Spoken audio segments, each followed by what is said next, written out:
Friends, subscribe my H medicine channel. আজকের যে বিষয় সেটি হচ্ছে ট্র্যাকসিড এইচ ট্যাবলেট।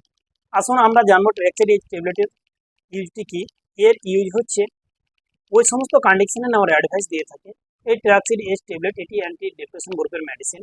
এর ইউজ হচ্ছে যেমন মানসিক অসুস্থতা কিংবা মস্তিষ্কে রাসায়নিক নিয়ন্ত্রণ করা, এছাড়া যেমন মাইগ্রেন, এই সমস্ত ডিজিজের ক্ষেত্রে নেওয়ার অ্যাডভাইস দিয়ে থাকে। তারপরে আমরা জানবো এর ডোজ। অ্যাডাল্টের জন্য এর ডোজ হচ্ছে ইএসএইচ, অর্থাৎ রাত্রে শোয়ার সময় একটা করে খাওয়ার পরে। তারপরে আমরা জানবো এটি কি প্রেগনেন্সি কিংবা ব্রেস্টফিডিং মহিলা এটি নিতে পারে না, তাদের জন্য নিরাপদ নয়।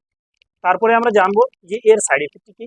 এর সাইড এফেক্ট হচ্ছে যেমন কোষ্ঠকাঠিন্য কিংবা নজিয়া কিংবা ভমিটিং, এছাড়া স্তন বৃদ্ধি হয়ে যাওয়া কিংবা দুধ স্তন থেকে অটোমেটিক নির্গত হওয়া, এই সমস্ত লক্ষণগুলো দেখা দিতে পারে। আসুন পরে ভিডিও আবার দেখা।